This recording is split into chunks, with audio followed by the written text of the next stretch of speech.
Bon, là, on se retrouve entre pèlerins. On va parler de ton cheminement sur le chemin de Compostelle, Ouais, sur lequel que tu as entamé à pied cette fois-ci depuis 2 mois et demi à peu près. ouais, tout à fait. Parce que la première fois que tu l'avais fait, c'était à vélo.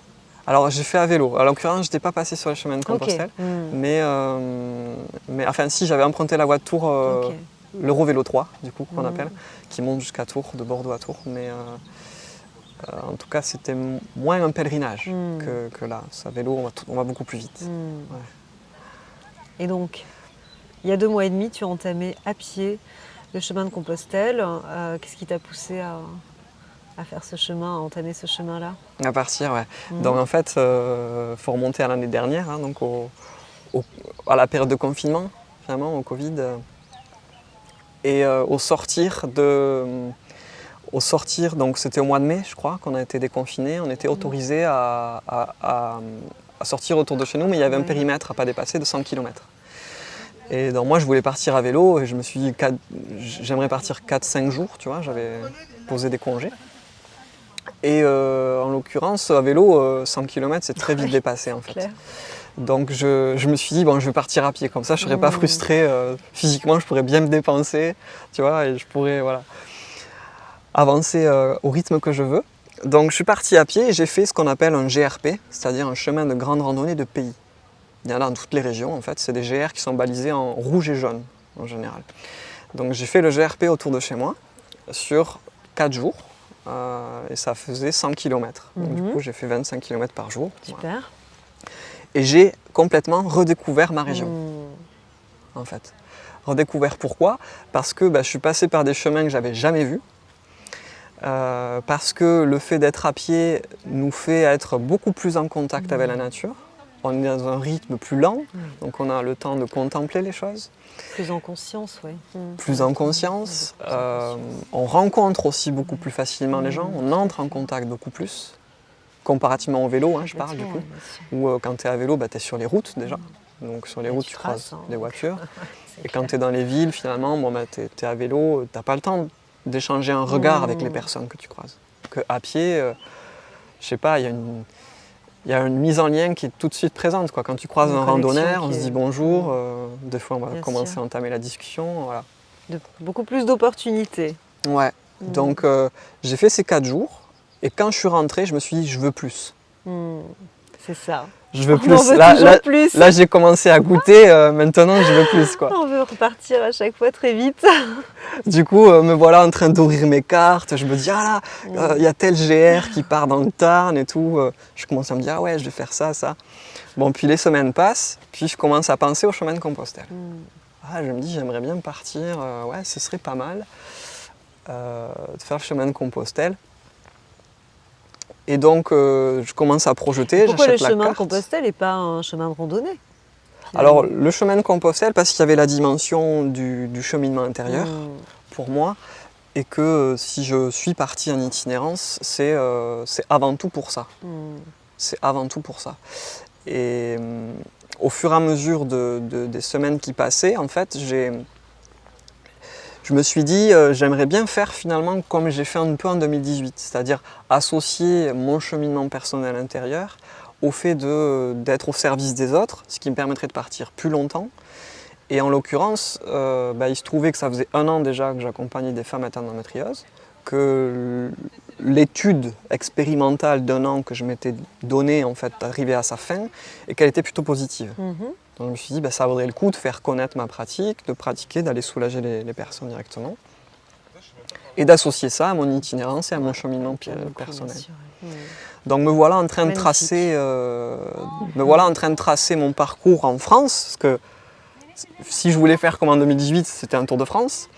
Donc me voilà en train d'aller sur la carte des GR de France et de faire ma boucle. Et là, je fais une estimation, parce qu'il faut quand même que je pose des congés pour mon travail salarié, un congé sans solde. Et puis, 2 ans. 2 ans, c'est quand même un peu beaucoup, tu vois. De là, je me suis dit, bon, il faut faire plus court. Donc j'ai coupé la France en 4. Et j'ai tracé, en fait, sur les GR, le tour du quart sud-ouest de la France. Voilà. Dont une certaine partie passe par les chemins jacquaires de Compostelle. Donc j'ai notamment suivi le GR78 qui s'appelle la voie du Piémont, à peu près à la verticale de Toulouse vers le bas des Pyrénées en fait. Et j'ai longé jusqu'à Saint-Jean-Pied-de-Port. Voilà, ça c'était la première partie jacquère. Et la deuxième partie, c'est celle qui m'amène ici à toi, du coup, de Saint-Jean-Pied-de-Port à Bordeaux, où j'ai fait sens inverse. Compostelle en sens inverse. Ouais. Voilà un peu, Okay. du coup, pour t'expliquer. Ce qui a apporté sûrement aussi beaucoup d'étonnement dans tes rencontres, le fait que tu fasses le chemin à l'envers. Voilà, tout à fait. Et que tu sortes des normes, des clous, quoi. Tout à fait, ouais, tout à fait. En effet, il y avait beaucoup de personnes que je croisais, soit qui me charriaient en me disant « mais t'es pas dans le bon sens ». Oui, ou tu remontes, mais non, en fait, je remonte pas, quoi. Et d'autres qui me disaient « waouh, t'as déjà fait tout le chemin, t'as le courage de faire le retour à pied ». Du coup, comme je suis très honnête en général, j'ai dit non, en fait, non, moi j'ai tracé mon propre chemin et je le fais à l'envers, en fait, parce que je l'ai décidé, quoi. Ouais. Et comment est-ce que tu as vécu justement, comment est-ce que tu as décidé de vivre ce chemin? Est-ce que tu t'es laissé de la souplesse, des largesses, ou est-ce que tu as fait en sorte de respecter vraiment le rythme que tu t'étais fixé, les étapes, c'est une les vraie kilomètres question, chaque jour à parcourir? Ouais. Alors en effet, quand on fait une estimation comme ça, on est obligé de projeter des choses, en fait, de définir. Donc en l'occurrence, sur les 6 mois, en fait, j'avais calculé à peu près qu'il me fallait faire 20 km par jour pendant l'équivalent de entre 4 et 5 mois de marche, 20 km par jour. Et sur ces 6 mois, j'ai donc un mois et demi, après qui correspond à entre 30 et 40 jours, que je peux étaler sur le parcours et qui correspondent soit à des rencontres, où je reste fixe à un endroit, soit à des moments de pause, etc. Okay. Donc grosso modo, j'avais 20 km par jour et un jour de repos par semaine, plus 30 jours à étaler sur le parcours. Quand je suis parti, du coup, en effet, j'essayais de respecter ça.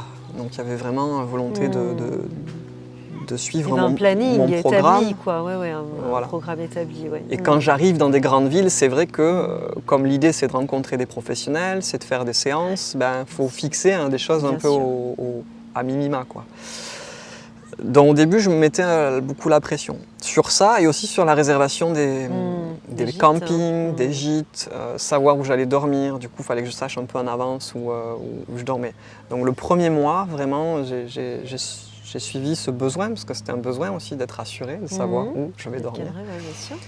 Et en fait, à partir du moment où j'ai commencé à cheminer, à arpenter la voie du Piémont, donc la voie qui est dans les Pyrénées, le GR78, que j'ai commencé à rencontrer des pèlerins, pour le coup, de Compostelle, qui se rendaient à Compostelle, là j'ai commencé à faire les rencontres, à échanger un peu sur ce qui avait bougé en eux. Du coup, ça m'a inspiré.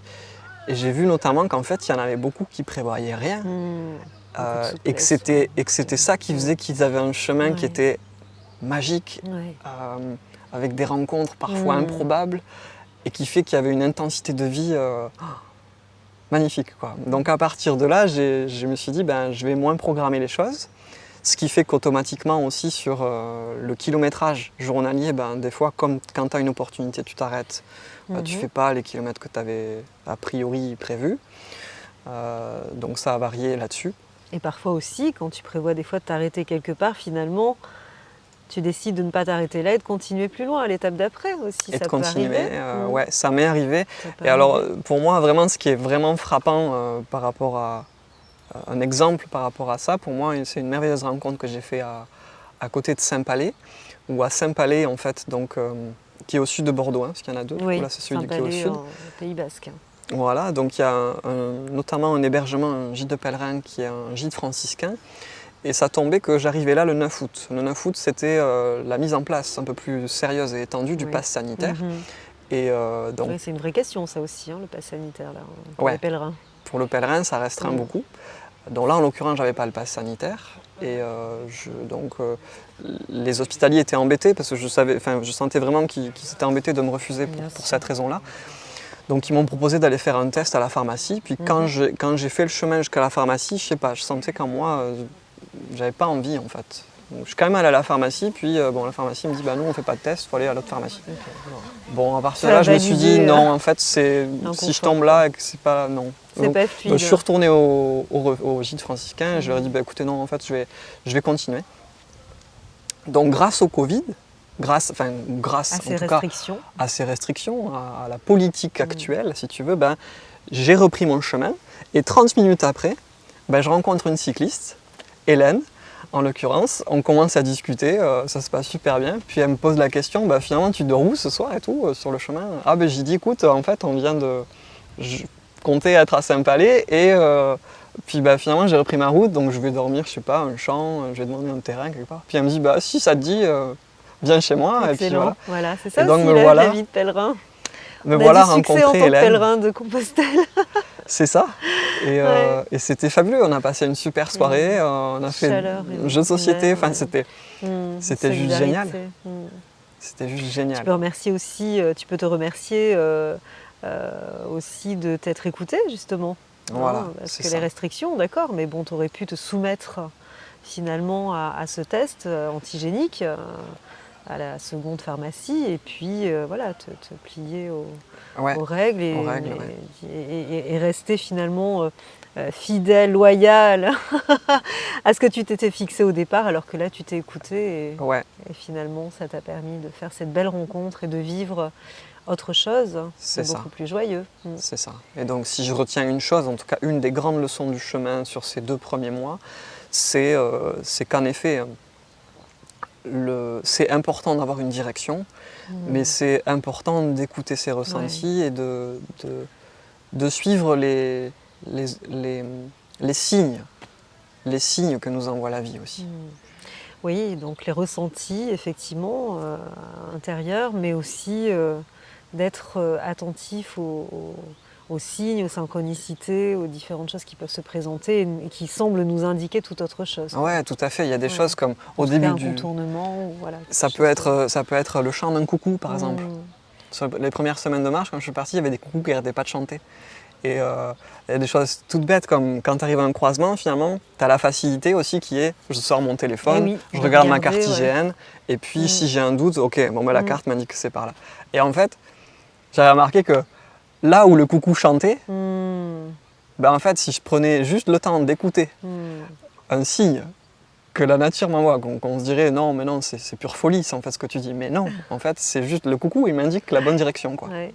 Et pendant 3 semaines, c'était ça. Magnifique. Où en fait j'étais naturellement, j'allais chercher mon confort qui est de sortir le téléphone, de regarder, ah tiens c'est par là, ok. Et en fait non, si t'écoutes juste... Quand on se dépouille en fait, la vie vraiment te guide, quoi. Ouais. Quand on arrive à se dépouiller, ce qui est difficile, quand on arrive à se dépouiller des habitudes et du matériel qu'on peut utiliser, la technologie qu'on a au quotidien, quand on s'en dépouille sur le chemin, on vit vraiment le chemin autrement, effectivement.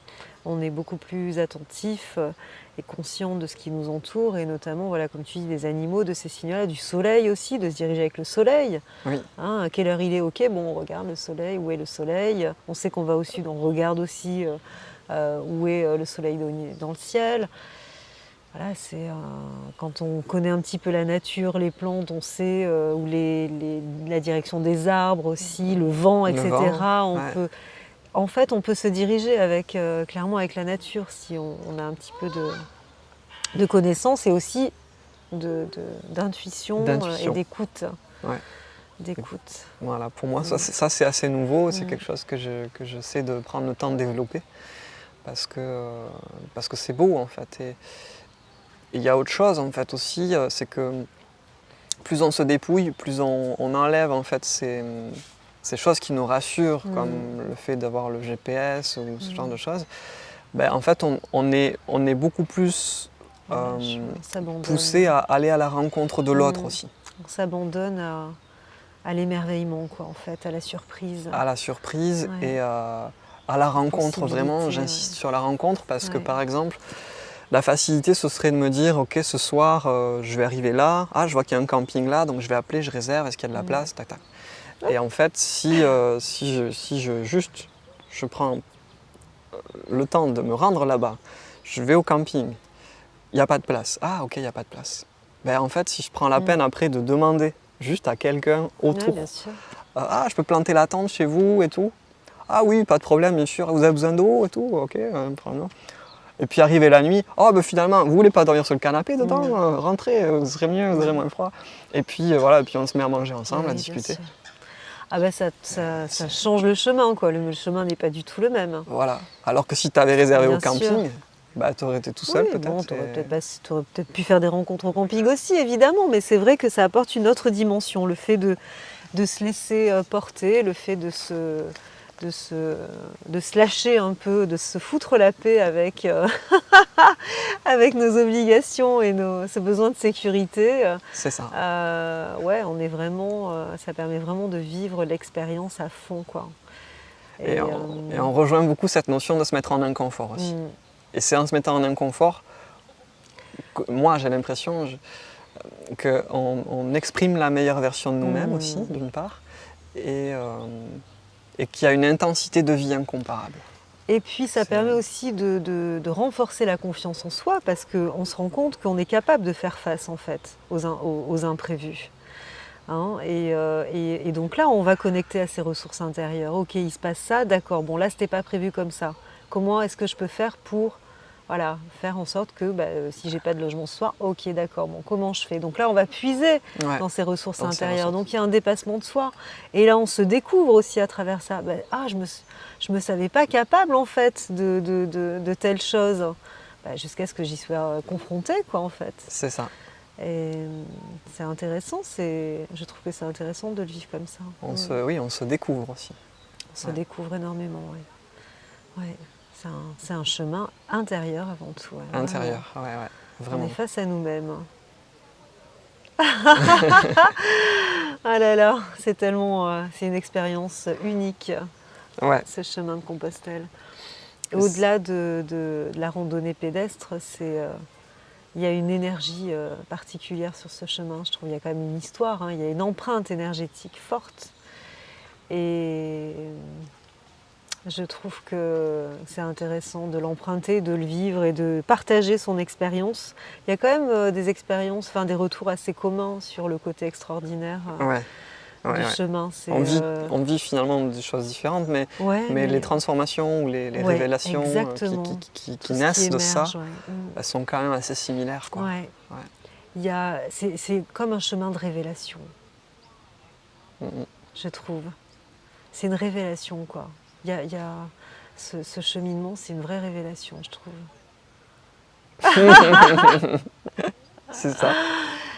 Et du coup, quelles ont été tes difficultés les difficultés majeures sur ce chemin ou les choses que tu aurais aimé ou que tu envisages de faire autrement, peut-être? Quelles sont les difficultés majeures que tu as pu rencontrer? Les difficultés. La première, en fait, ça a trait à... Comme mon projet, il est un peu double, il y a le cheminement pour moi, je chemine pour moi, et il y a l'activité professionnelle aussi derrière, qui est d'aller à la rencontre, de soulager, d'interviewer des professionnels et de communiquer tout ça, de partager tout ça sur les réseaux. Donc pour moi, la première difficulté, c'est de trouver cet équilibre entre écouter mes besoins physiques au jour le jour, donc cheminer, dormir, trouver un lieu où dormir, acheter à manger, donc ça c'est les besoins primaires. Puis une fois que ça c'est satisfait, s'il me reste un peu de temps, du coup je peux tourner, je peux uploader ma vidéo, écrire mon texte de publication. Quand je rencontre les gens, il y a la séance, il y a le bilan, il y a l'échange le soir. Donc en fait c'est trouver vraiment un juste équilibre entre le temps professionnel, le temps personnel, répondre à mes besoins physiologiques et en même temps partager tout ce que je fais sur les réseaux. Et on le voit en fait, concrétiser ton projet. J'ai de la difficulté en l'occurrence à communiquer de manière fréquente sur les réseaux parce que j'ai l'impression de manquer de temps, quoi. Et que les priorités sont plus basiques, quoi. Sont plus basiques, sont plus physiques. Voilà, y a ça. Donc la première difficulté, c'est ça. Vraiment l'équilibre entre l'être et le faire, en fait, aussi. Prendre le temps d'apprécier. Toi, tu disais dans ton témoignage que tu étais frustré de pas t'arrêter dans la journée parce que physiquement, après une pause, c'est dur pour toi de reprendre. Ben, il y a des moments sur le début du parcours, en effet, où comme je me fixais l'objectif, voilà, je veux être arrivé là-bas, ben, c'est pareil, finalement, je faisais pas de pause parce que je voulais arriver au bout. Donc, c'est pas vraiment une difficulté, mais c'est le fait de ne pas profiter de ce qui t'est proposé au fil de la journée. Il y a un petit regret, quoi. Il y a un petit quelque chose comme ça qui fait que on n'est pas, la satisfaction n'est pas totale. Finalement, il y a une petite frustration où il y a tout simplement peut-être aussi à lâcher à arrêter de se mettre la pression avec le fait de vouloir absolument nourrir nos réseaux sociaux et de vouloir partager, parce que si c'est pas maintenant, ça peut se faire plus tard aussi. On veut toujours faire les choses à chaud. Oui, c'est ça. Effectivement, mais c'est vrai que c'est bien de les faire à chaud, mais la pression que ça engendre, elle n'est pas top, quoi. Elle est pas alignée avec ce qu'on recherche sur le chemin. Ouais. En fait, je trouve. Tout à fait, donc ça, c'en est une. Après, une difficulté aussi, c'est plus un besoin qui me manque des fois, en effet, c'est que sur l'itinérance, à part les périodes où là, je suis un peu sédentaire, du coup, sur Bordeaux, c'est sur le plan alimentaire. J'ai beaucoup manqué de légumes, de fruits. Et pour un grand cuisinier comme toi, devant l'éternel, je comprends que ce soit du coup, compliqué de ne pas manger. J'avais l'impression d'être un oiseau, tu vois, qui picorait des graines, des fruits secs un peu en permanence. Et quand il trouvait une petite supérette ou une boulangerie, bah, du coup, la boulangerie, c'est fabuleux parce que quand t'as pas croisé de magasin depuis 2-3 jours, oh là là, enfin je mange, quoi. Donc ça, c'est difficile et du coup, c'est révélateur pour moi de la peur du manque aussi, la peur de manquer sur le plan de la nourriture, alors que je pratique souvent le jeûne intermittent, alors qu'en 2018, quand je suis parti à vélo, j'ai fait des journées, je me rappelle d'une journée même où je suis parti à vélo à jeun le matin et je me suis dit, je fais le test, je ne mange pas de la journée et j'ai pu faire mes 70 bornes à vélo à l'aise, voilà, sans chute, sans hypoglycémie, c'était fabuleux, quoi. On en parlait, il y a souvent des croyances derrière tout ça. On pense qu'effectivement le fait de faire une activité physique à jeun sur plusieurs heures, sur une journée, c'est dangereux. Mais en fait, on a été nombreux à l'expérimenter. Il faut juste être à l'écoute, voilà. Oui, il faut être à l'écoute, peut-être pas aller trop loin, mais, tout à fait. Mais en tout cas, c'est possible. Parfois, c'est possible. Il y a des jours où on sent que c'est possible. Ouais. D'autres pas. Et c'est juste que on sent que c'est possible. Ça remet le doigt en fait sur quelque chose qui est le contrôle. Bien sûr. J'aime contrôler, j'aime décider quand je veux manquer de nourriture. Ouais. C'est ça. Donc du coup, dans mon sac, je me trimballe toujours avec un peu trop de nourriture, et ce qui fait que j'ai un peu plus mal aux épaules parce que c'est plus lourd. Oui. Et on sait que sur le chemin, 100 grammes de trop, 100 grammes, ça peut être vite de trop, quoi. Ça compte, quoi. Ça compte ça sur compte, le moindre gramme compte. Ça compte, ouais, vraiment. Donc ça, voilà, c'est pas une difficulté au sens propre, c'est plus ça révèle une tendance que j'ai d'avoir. C'est ta difficulté, c'est une de tes difficultés à toi. Ouais. Peur de manquer de nourriture. Peur de manquer de nourriture. Alors que c'est vrai, on est quand même en France. En France, il y a quand même beaucoup de commerces un peu partout. C'est rare de trouver des tronçons où il y a rien. Ouais, c'est quand même rare. Enfin, il y a au moins des habitations, il y aura toujours quelqu'un pour nous donner un bout de pain. Voilà, ou toquer, tout à fait. Donc encore une fois, c'est jusqu'où on est capable en fait d'aller dans le dépassement de soi, quoi. Tu vois, d'oser en fait demander de l'aide, d'oser déranger, d'oser il y a bien sûr, est-ce qu'on parfois on a peur de déranger. J'ai eu ma petite ça a été un peu une épreuve aussi pour moi, tu vois, par exemple quand j'ai manqué d'eau, de toquer à la porte, c'était pas fluide, il y avait un petit une petite gêne, allez, mais j'y vais quand même. Et puis alors que c'est rien, quoi. Tu sais, quand tu te présentes en plus, excusez-moi de vous déranger. Et en fait, les gens ils te disent non, mais en fait vous ne nous dérangez pas, c'est juste fabuleux. Voilà, nous. On a un robinet, quoi. Bien sûr, et puis tu égayes un peu leur journée aussi. Souvent dans les campagnes, les gens sont un peu isolés. Tu égayes leur journée et puis tu leur donnes aussi l'opportunité d'être généreux, quoi.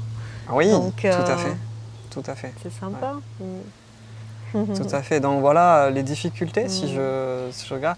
Et après, la difficulté aussi pour moi, c'est par exemple au niveau du sac, le matériel en fait, parce que j'ai un volume restreint, et en l'occurrence, voilà, il y a le matériel pour le couchage, il y a l'alimentation, les vêtements. Et donc, par exemple, au début, je suis parti avec des ventouses aussi, puisque je fais des ventouses en complément à la moxibustion souvent. Et en fait, j'ai dû m'en délester à un moment donné parce que ça prenait trop. Enfin voilà, la pompe à vide, la ventouse, il y avait du matériel qui prenait trop de place, trop de volume. Et peut-être trop peu utilisé. Et en fréquente utilisation, c'était moins utile que l'armoise et tout ce que j'ai. Donc, du coup, alors c'est pas une difficulté, c'est plus un allègement qui arrive. Voilà. En parallèle à l'allègement intérieur, il y a l'allègement du sac à dos. En fait. On dépose du poids sur le chemin, du poids émotionnel, mais aussi parfois du poids de nos sacs. Ah, vraiment, ouais. Et donc on remercie la Poste parce que du coup on peut renvoyer nos affaires à la maison. Ouais, et puis même parfois, moi je suis partie assez léger, mais quand même j'ai laissé deux petites choses et qui serviront, qui ont servi forcément à d'autres pèlerins, quoi. Dans les gîtes par exemple. À des femmes notamment. Voilà, et c'est vrai que c'est sympa aussi de se dire que on laisse un truc qui va servir à d'autres. Ouais. Oui, de se dire tout à fait. C'est aussi là le partage, quoi. Quand c'est possible, après quand c'est du matériel qui coûte, évidemment, plus raisonnable de le renvoyer par la poste à la maison. Ouais. Il y a des choses qu'on peut effectivement laisser et qui servent à d'autres, aux autres. Tout à fait. Ouais. Ok. Et donc, tu termines ton périple, ce périple-là au mois de décembre. Tout à fait. A priori, mi-décembre. Quelle est la dernière étape prévue tu seras où mi-décembre? Mi-décembre, en fait, je devrais être entre Brive et chez moi, donc c'est-à-dire vers Montauban, en Tarn-et-Garonne, donc entre la Corrèze et il y a Brive, Cahors, grosso modo, et puis Montauban en fait. Donc je vais être un peu entre ces trois villes qui, voilà, dans la représentation que j'ai un peu Limoges, Brive, c'est des zones un peu humides, tu sais, un peu. Donc il y aura, voilà, je vais voir ce que ça donne, mais l'itinérance l'hiver. L'hiver, en tout cas, c'est évident que l'automne. Dans ma tête, en fait, je me disais bon, je vais pas avoir à tant planter la tente que ça, parce que mon projet se sera fait connaître déjà, tu vois, en 5 mois. Du coup, j'aurai des propositions d'hébergement un peu plus qu'au début. Au final, je sais pas, parce que là, j'ai des personnes à voir. Alors à Brive, j'ai une personne, à Limoges, j'en ai une, mais entre, j'ai quasiment rien. En fait. Oui, c'est comme à Bordeaux. Mais quelques nuits et ensuite tu savais pas où aller. Finalement, Jeff nous a mis en lien et ça m'a fait quasiment quasiment une semaine d'hébergement, donc c'est fabuleux. Et ça arrive alors que c'était pas prévu avant. Donc je doute pas que ça arrivera à ce moment-là si tu as besoin. Donc là l'hiver c'est il y aura. En fait j'aurais fait 3 saisons, été, automne, hiver, à la fin du projet. Et après je vais quand même me reposer un peu. Me reposer, structurer tout ce que j'ai vécu et les connaissances et les informations sur l'endométriose aussi, autour de l'endométriose pour proposer quelque chose et partager tout ça après, tout ce que j'aurais tant vécu comme on le fait là en fait sur le chemin, ce qui m'est propre, ce qui m'appartient, mais ça intéresse les gens aussi, je pense, ça parce que c'est précieux et parce que c'est inspirant aussi, on a besoin de ça actuellement dans cette période où on vit dans la peur et permanence, on se dit il ne faut pas sortir, machin, tata, bon, ok mais c'est juste pas la vie quoi. Exactement, on continue de vivre autrement, mais la vie continue. Les béquilles ça va un temps, mais il faut surtout renforcer nos corps, en fait, Ouais, les mettre exactement, à l'épreuve, Mm. tant nos corps que nos esprits, si on veut Ouais. être en santé, en fait. Et c'est ce qu'apporte le chemin aussi. C'est pas en utilisant des béquilles en permanence Ouais. qu'on peut retrouver une liberté et une santé forte. Mm, mm. Donc il y a ça d'une part, et après il y a voilà, l'idée pour moi, je pense que je ferai des conférences après les 6 mois pour témoigner de ce parcours perso, Ouais. enfin, le chemin intérieur, tout ça, l'itinérance, mais aussi voilà, sur l'endométriose. Mm. L'idée pour moi c'est de communiquer et transmettre tout ce que j'aurais appris, quoi. Voilà. Ok. En un mot, ce chemin, En un mot, là, en en fait, 2 mois et demi. ouais, ce qui m'est venu là, le premier c'est libérateur, Mm. en fait. Libérateur, ouais. Je te demanderai pas de quoi. Ouais, en fait, on peut y mettre Si. beaucoup de choses, hein, mais libérateur Mm. de. Ouais, des habitudes qu'on se crée, des contraintes, libérateur de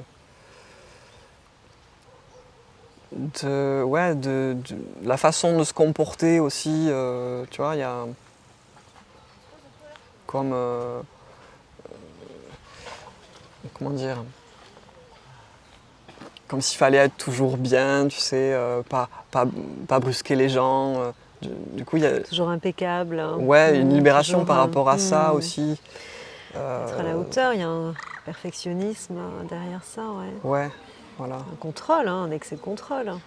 Ouais. Mm. Donc sur beaucoup de choses en fait. Mm. Mais je crois que le plus, finalement, si libérateur, le plan le plus important, ou moi, sur lequel ça fait le plus d'effet, c'est sur la conscience, l'esprit. Ça m'ouvre l'esprit, en fait. Ouais.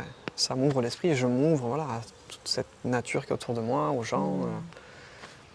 Plutôt que Le champ d'être des là, possibles, tu ouais. vois, serré sur mon monde, Ouais. et on ne peut pas dissocier de deux. C'est-à-dire que sur le plan physique, le fait d'être dans un endroit, fixe à un endroit, pas bouger pendant longtemps, être dans 4 murs, dans une voiture, pour moi, c'est pas compatible avec la libération intérieure. Ça nous étouffe C'est sclérosant, physiquement ouais. Ouais, ouais, et complètement. intérieurement. Ouais. L'idéal, c'est de pouvoir trouver un équilibre dans tout ça.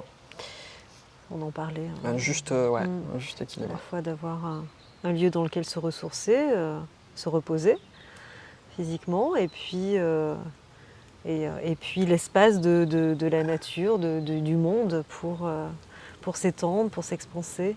Ouais, Voilà, l'équilibre des deux, quoi. Un temps pour tout. c'est ça.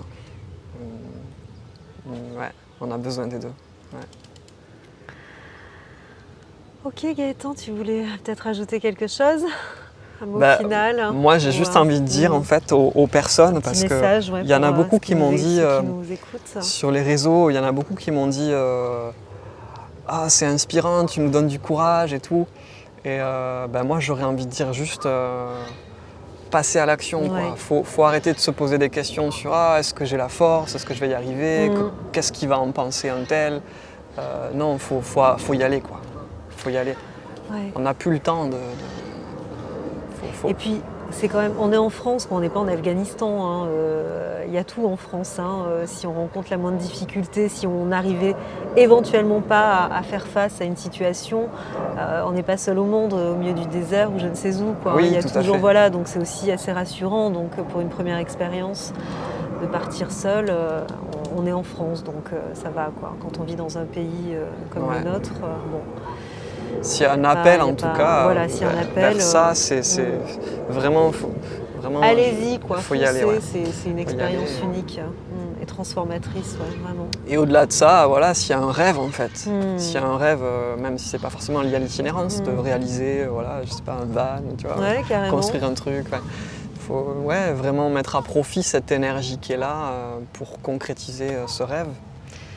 Oui, parce que de cette expérience, de cet élan, de ce premier pas de fait peut émerger tellement de choses.